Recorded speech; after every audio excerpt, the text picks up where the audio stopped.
So we are in week 2 of a series that's all about prayer. And today I wanted to start off with a story that many of you know well, and then show us how it speaks a little bit about prayer.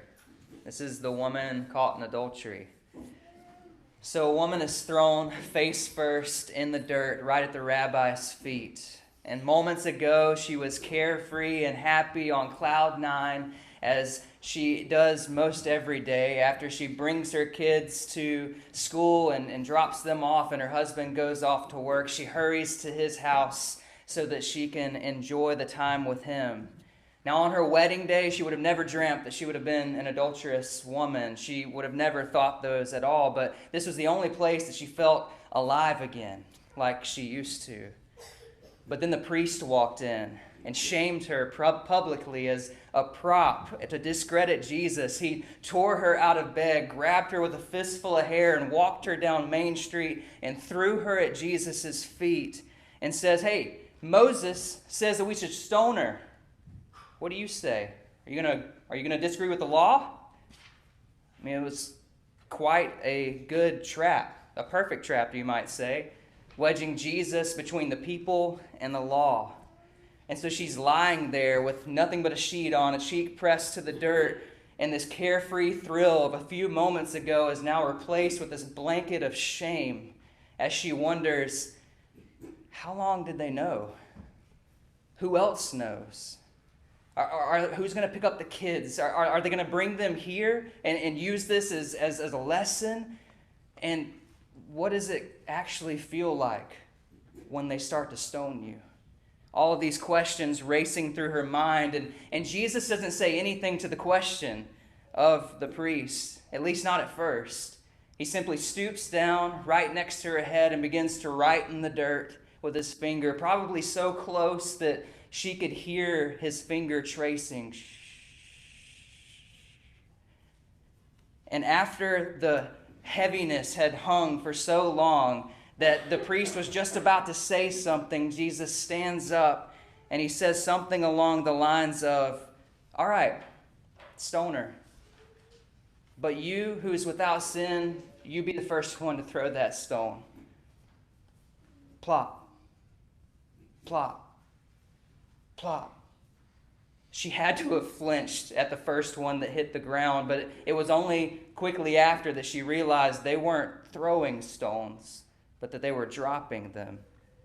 And after every accuser had finally gone, she looks up into the eyes of love and love only, and she hears him say, "Then neither do I condemn you. Now go and leave your life of sin." This is a story that she would go on telling for the rest of her life. The moment that she wanted to hide away and never let anyone know about becomes the moment that she retells every single opportunity she gets. The place of her greatest fear and shame becomes this moment, this great moment where intimacy and grace bursts onto the scene, because that's the kind of author that God is. He doesn't edit, but he repurposes and he redeems. And it's such a beautiful story.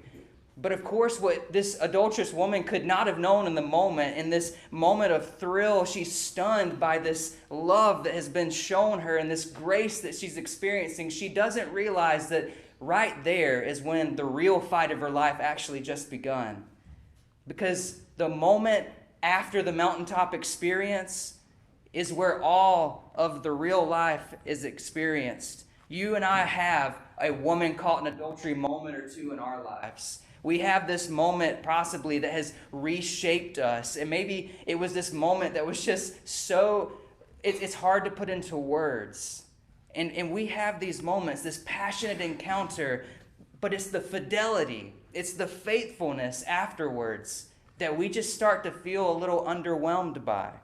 The exhilaration of this mountaintop experience of giving your lives to Jesus. Maybe it was at camp, maybe it was at a Sunday morning, wherever it might be. You gave your life to Jesus and it was incredible. And then you start to slowly drag your feet behind Jesus as you're following him down this narrow path, mildly bored and mostly disinterested. And that's where we find ourselves sometimes. Most of the time, if we're honest, the real fight of faith is actually every ordinary day after that mountaintop experience where it wears off and we have to trust Jesus, have faith in Jesus, and follow him. Fidelity, oftentimes, whether we're honestly not able to outright admit it, but we're all thinking it, is that fidelity, faithfulness, is boring. It's boring most of the time.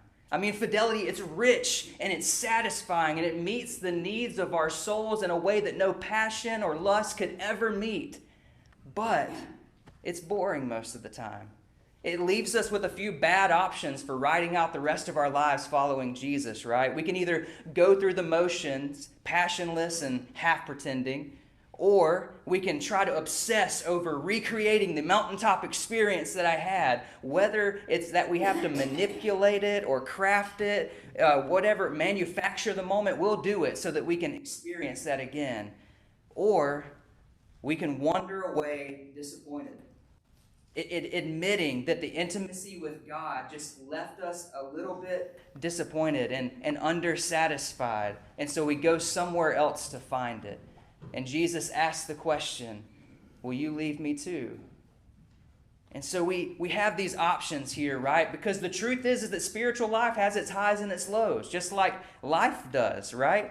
The mountaintop encounter that we have with God, and then there's the existential crises that we go through. But the most common condition that's found in the pews here this morning, or wherever it is that you're watching this online, is that it's just general boredom. Spiritual boredom, wondering what's next, when's that exciting moment going to happen? But I want to pose something to us this morning. What if boredom is a good sign? What if boredom is a good sign, not a bad one, if it's engaged as an invitation? Because what if boring fidelity, boring faithfulness is actually the hidden in plain sight invitation that Jesus is calling you and I into to experience the fullness of life as he has it for us. And it can be found through prayer. You see, the Bible is not so much a rule book of what to do, what not to do, or a set of directions or whatnot, as it is a love story. It's a love story, a romantic and courageous love story that you and I are invited to be a part of and inhabit. It's this love story of fidelity, of faithfulness, a faithful bride or a faithful lover. God is faithful to us and pursues us. It's this beautiful love story, and it's the oldest one. All the way back at the very beginning of the Bible's opening pages, when light and dark is split and land and sea are split, God parades all the animals in front of Adam and tasks him with the task of naming every last one of them. You guys remember that story in Genesis, right? So all these animals are here before him, and the question that I had, and maybe others have had too, is why is it that God gives that task in the middle of all of this creating? Like, why is it in between the man and the woman part that he's given Adam this task of naming all of these animals? It's this menial task. The answer is it's because God is letting Adam feel that longing, that deep longing within all of us, that we're searching for a partner, we're searching for a counterpart, a bride, a companion. He's searching for this. And so after God has given him this task, and he's went about trying to name all of these animals, and he finds that none of them are fit to fully meet him where he needs to be met. This disappointment sits in. God takes woman out of man. And poetry pours forth from Adam's lips. She's bone of my bone and flesh of my flesh. It's this mountaintop moment where his companion, his bride, is here before him. And none of these other things were what was going to satisfy, but she's here now. And this is what God intended. But, of course, fidelity, it's boring. So it doesn't take long for that climactic moment of poetry to become the long slog of ordinary days that come afterwards. And Adam and Eve, they choose a lesser lover. They rip a seam right in the middle of this story. Intimacy is broken between God and between man. between God and between people. And so this recreation plan of sorts essentially happens. There's this re-up on the original creation plan where God takes this couple that's in love, Abram and Sarai, and he calls them into this covenant with himself, a covenant of deep love. God says, hey, I love you. I love you so much. And no matter what, I will always love you. All I'm asking you to do is trust me. All I'm asking you to do is trust this promise that I am making, to accept it and to take my love. But again, fidelity, it's boring. And so even after a generous covenant like this is given to them, they wander off from this covenant love. And it becomes this description that you see over and over and over again in the Old Testament, peppered throughout it, that there is Israel is an unfaithful lover who has gone after other lovers. And so to fully redeem this intimacy that God is desiring with you and me in the midst of all of our infidelity, God places his divine being, Jesus, in the womb of a fallen woman. And God comes and becomes bone of our bone and flesh of our flesh. It's as if God is flipping all the way back to the first page of it all and trying to redeem everything that has gone off script. And then at the Last Supper, Jesus is sitting here with his disciples, and he has this wine glass, and he slides it across the table to his disciples and says, drink. And if you didn't know this, I didn't know this until studying this recently this week, that this is identical to a proposal that is done in first century Hebrew world.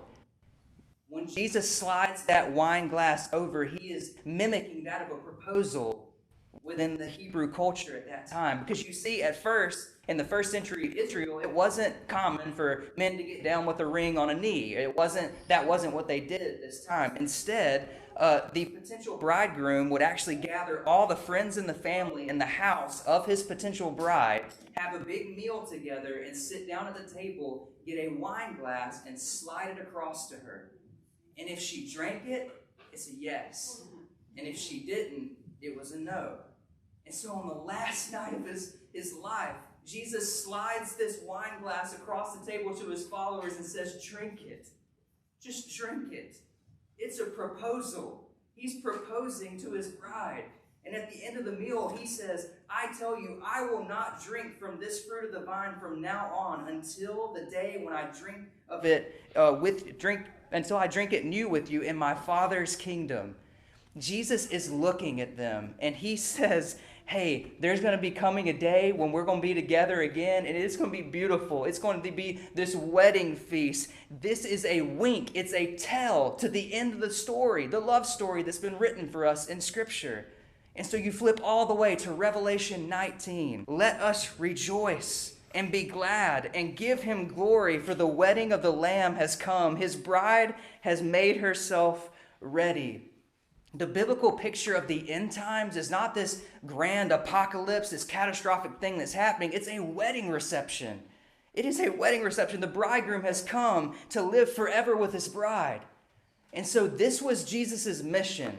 This is Jesus' mission here.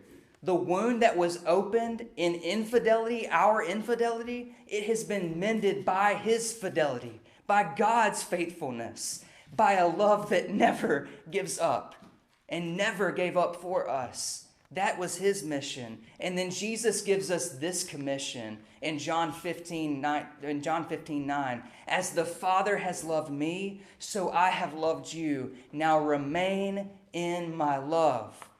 If you didn't get it yet by everything that I've said, that remain in my love, it's fidelity.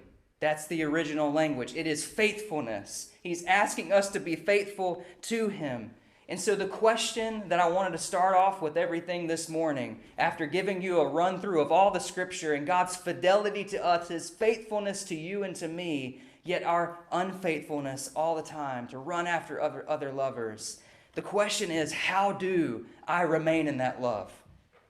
How do I stay in that love with Jesus? How do I keep choosing Jesus after the mountaintop experience in the long slog of ordinary days that follow? How do I choose him still? Well, we're talking about prayer. It starts in prayer. Prayer is all about love.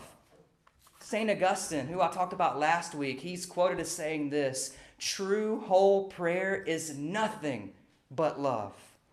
And more recently, Johannes Hartl, he operates this house of prayer in Augsburg, Germany. He said this: if you can't love, you can't pray either.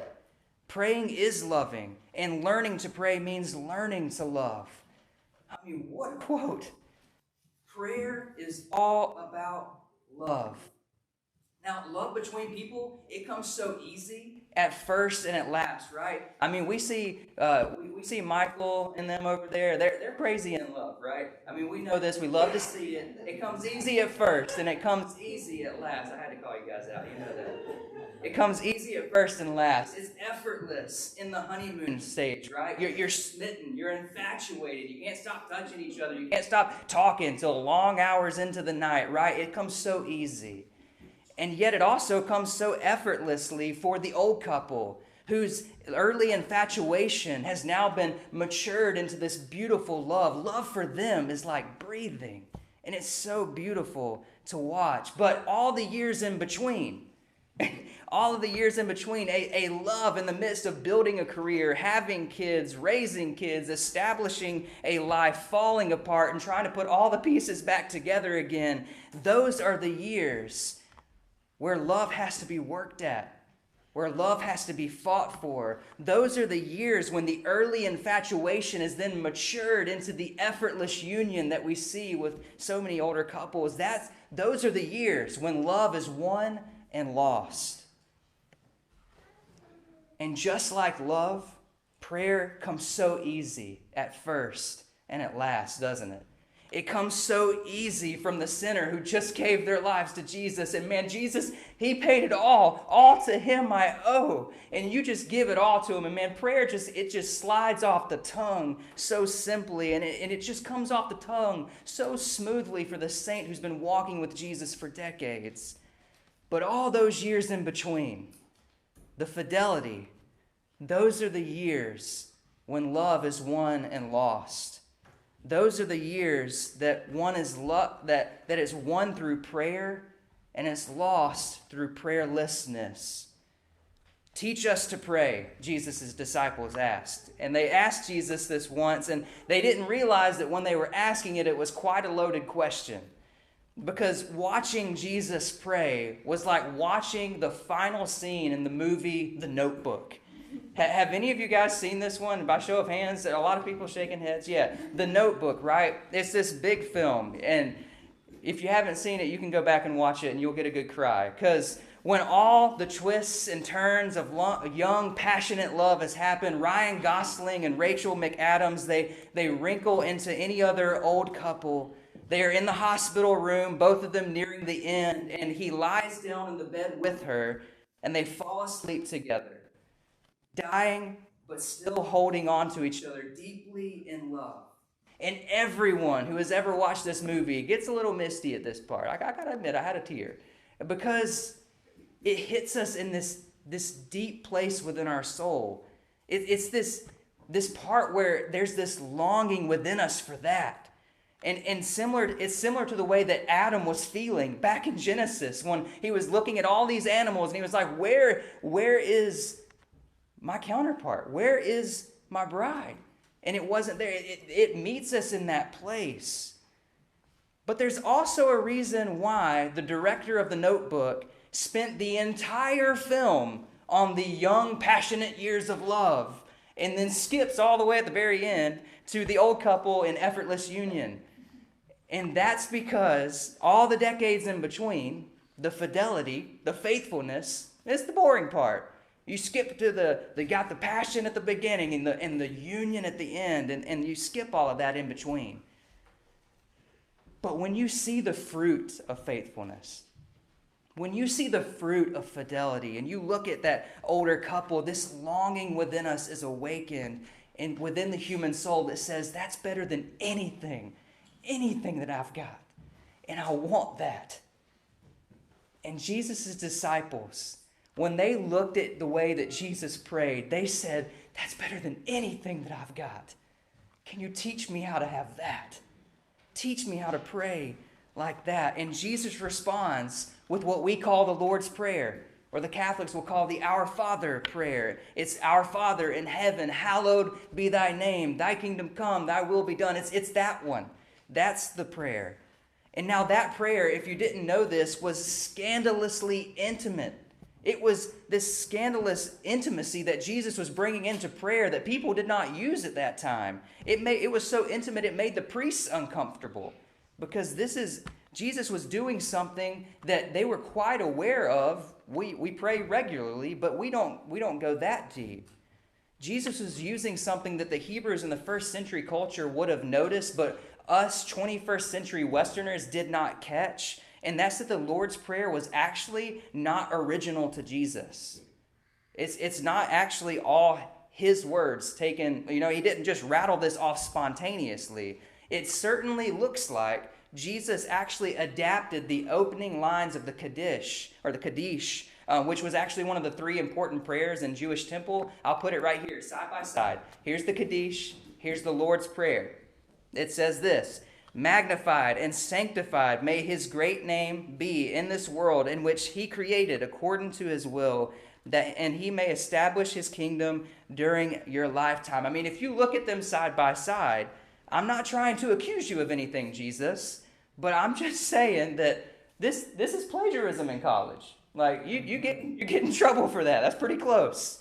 And so isn't it fascinating that Jesus takes what is common and known by the people and makes it much, much, much, much more personal for personal people in search of a personal God. And he says, this is how you pray.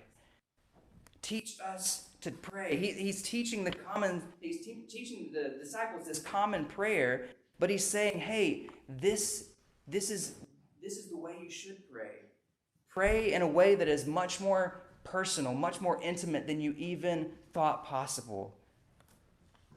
And center your life on this person. Center your life on God. Get in this rhythm of prayer that you might draw the real treasures out of life. When officiating a wedding, Dietrich Bonhoeffer, he gave this famous piece of advice to a young couple in love. He said, today you are young and very much in love, and you think that your love can sustain marriage.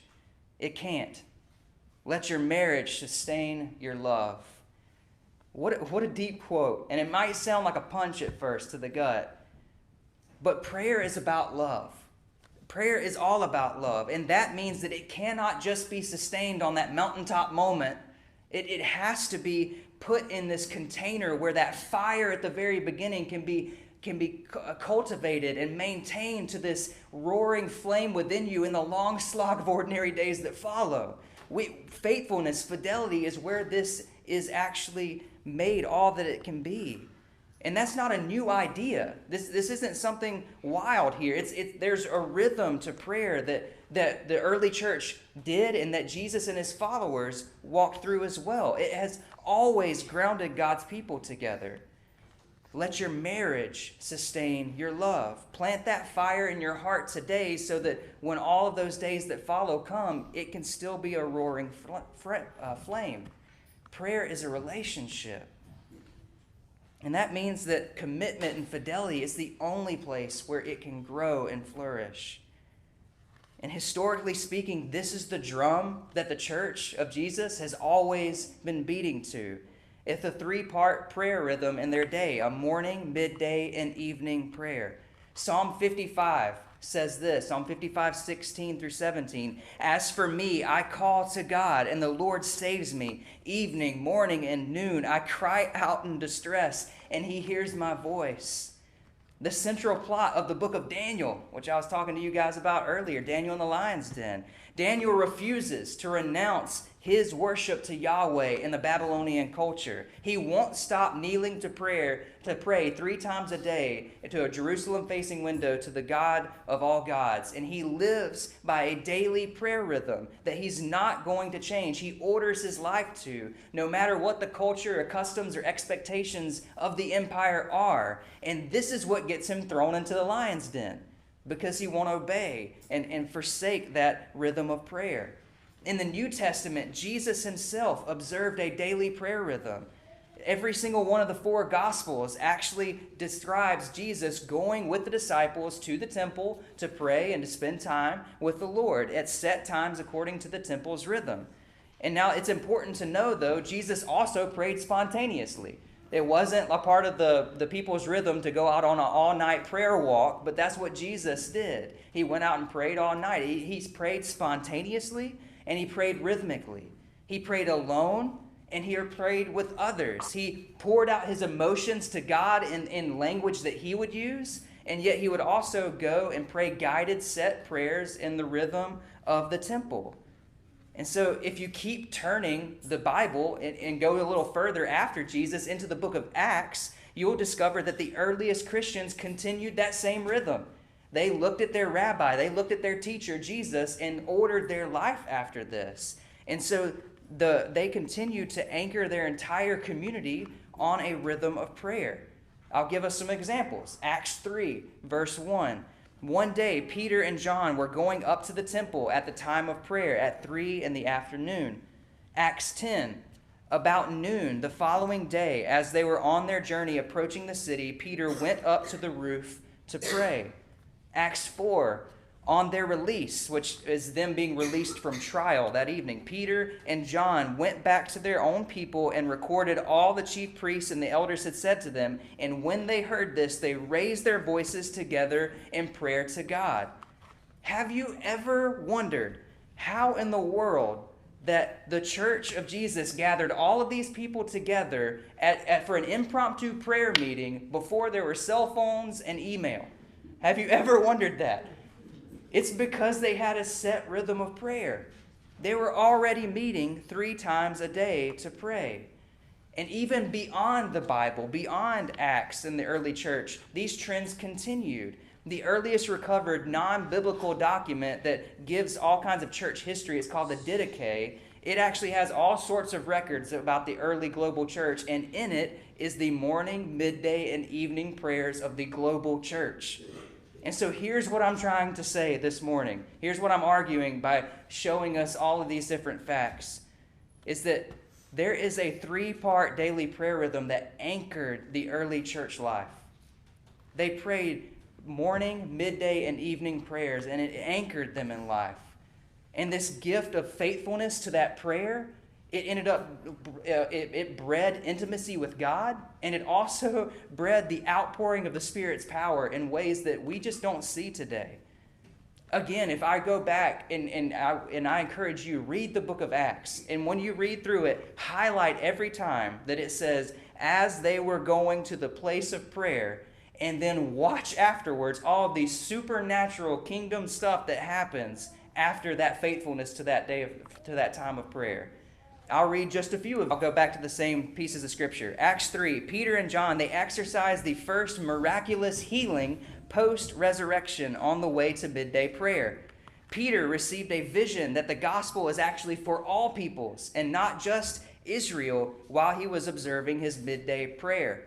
The foundations of the temple, they shook in the response of the church's ordinary ordered prayer gatherings in Acts 10. And so for all of those who are keeping score, the early church had a higher commitment to fidelity of meeting regularly and praying with God in those 3 times of the day than we do. And the early church had a higher experience of the Spirit's outpouring than the modern church usually does today. And so might there be a correlation between the two? That commitment to God in prayer also will result in God just doing more because we're actually communicating with him. And we're asking more of him. We're talking to him. We're engaging in the relationship more. A committed daily prayer rhythm and a life of passionate, effective prayer seems to go hand in hand. And so I think that we should be called to this. My challenge for us is to recover a daily prayer rhythm of morning, midday, and evening prayer. And that has absolutely nothing to do with legalism. So please don't hear me wrong and thinking Kody's just trying to get us to check boxes off. This has nothing to do with legalism, has absolutely everything to do with love. A daily prayer rhythm is just a time of being committed to saying, God, I actually care about you enough to pray with you and to spend time with you and hear from you. It's a commitment to God where we can grow and mature and flourish. Mature love involves planning. Any of you who have been in a relationship know you have to put some effort and time and planning and spend time with the other that the relationship might grow. We all know this, and so we ought to be doing this in our relationship with God too. Mature prayer takes Jesus seriously and then wastes time with him in his company, because that's what you do with people that you love. You waste time. You spend time together. You talk. You enjoy each other's company. And so might we do that too. Before it's anything about outcomes, it's all about love, freely choosing the one who freely chose us in spite of us. Jesus lived by a daily prayer rhythm, by this one here. And I would call us to do it as well. The early church, this prayer rhythm actually marked the passing of time for them. Before they even had iPhones or clocks or anything, every single day was marked by these time frames. Everything happened a certain distance from communion with God and a certain distance before communion with God. It anchored there every day. And so the question that I have for you and me, it's a big question, is what anchors your everyday right now? What sets your clock? It was a convicting question for me to even write down. What anchors your everyday? Possibly it's your work demands, that email inbox. It might be the next meal or the passing hours before the weekend. It could be crossing off of days before the next big event or big vacation. It could just be the buzz of notifications that you are ever responding to. Something sets your daily prayer rhythm. Something marks the passage of time for you. It's what you center your life around. And so what is it that you orbit around right now? What anchors your everyday? And the truth is that knowing that and naming that, it matters. It matters because whatever it is that is at the center of you, it shapes you, it forms you, it molds you into its image. There's no neutral in this world. As much as we would love to think that, there's no neutral. You are either being formed right now by things that you'd like to be formed by or not. There's only intentional spiritual formation and unintentional spiritual formation. And so the truth is that you and I already have a daily prayer rhythm, written or unwritten, chosen by you and me or not, conscious or unconscious, the kind of person we want to be or the kind of thing that we're pursuing, this promising, underwhelming lust that we want to feel. So what if at the center of your everyday you placed communion with the God who personifies love? What if he was your center? What if Jesus was your everything? What if that was what we ordered our day around with this daily prayer rhythm? What if the waking moments of your day were spent dreaming with God? Dreams as big as your kingdom come and as small as today's daily bread. What if it was at the middle of your day you just slipped away for just a moment and you just spent time with Jesus, praying about those who need to hear about him? What if you spent your commute home or the last moments before you laid your head down at night just thinking of the magnificent and minuscule ways that you saw heaven pierce earth that day? What if that was what we did? What if your day belonged to God? What if fidelity to Jesus was everything? And the way that we choose it is as simple as prayer. I think that it is. And again, I'm not coming with this legalistic mindset or way of living. I'm talking about a quiet rebellion to order your life by a different love. A love that actually cares for you so much it laid its life down for you. A love that pursues you even when you're pursuing other lovers. That kind of love. What if your life was ordered around it and not something else that's not going to satisfy? Let me break this down really practically just as we close. Here is the application of this message, right? To pray the ancient way in a new day, morning, midday, and evening. The morning, pray the Lord's Prayer.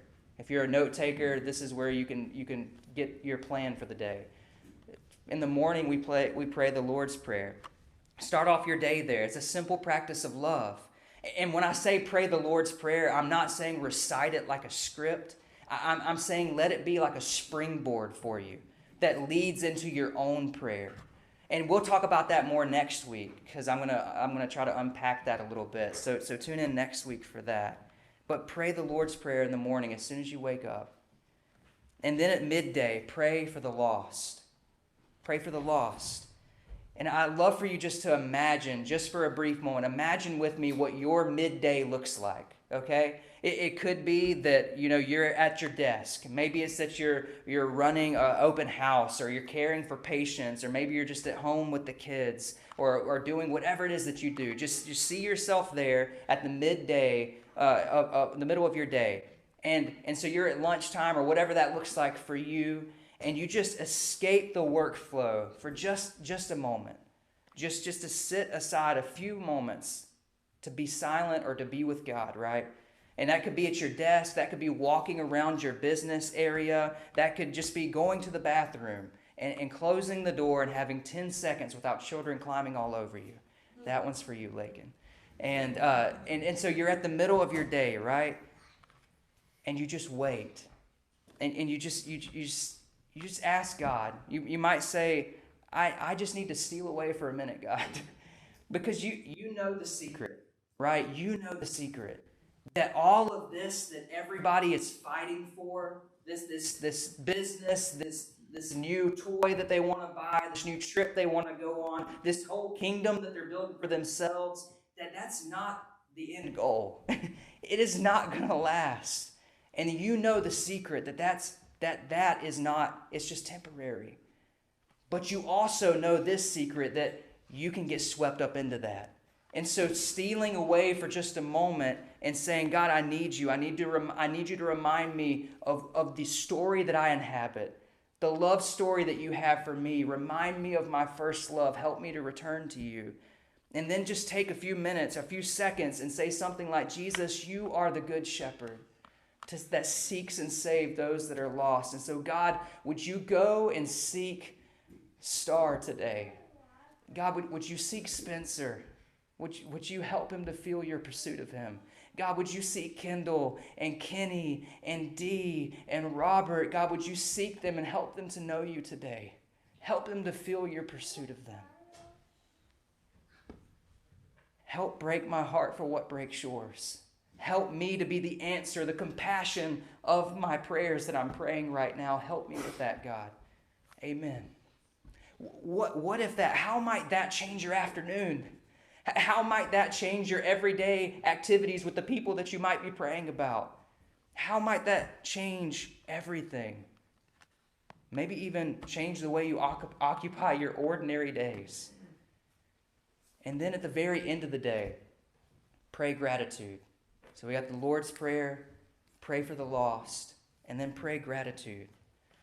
We tend to litter our dinner tables with the leftovers of the day. Every single day. We tend to carry them in, all the events of the day that went wrong or went good, whatever it may be, we carry them in, not because we want to, but it's just what we do. And what if instead of spending your commute home, or maybe, your commute home and you're stewing over all the things that went wrong, all the things you didn't get to that day, all the things that the way that you're going to say this conversation so that it goes smoothly this next time, rather than doing all of those things and stewing on all of that, what if you simply held onto the steering wheel with your eyes open? We want to pray with our eyes open when we're driving.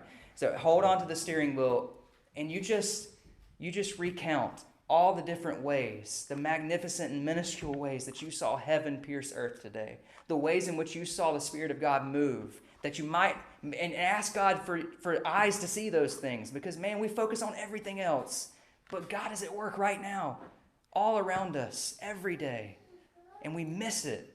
And so, God, help me to see these things. And what if you began to litter your dinner tables with the fruit of the Spirit rather than today's leftovers? Like, what if it was like the good things that you saw God do today, the ways that God is speaking to you today, the person that you got to share with today? What if it was those things that we shared? Rather than, oh, Sally did it again today. Or, you know what, everything just went wrong today. Like, what if that was the way we approached the end of our day? And again, look, I'm not inviting us to some new and innovative idea here. This is an ancient way of living in a new day. It's just calling us to be ordinary radicals that see this old way of following Jesus, the way it was originally handed down, and say, why did we lose this? Why is it that I'm anchored by my phone?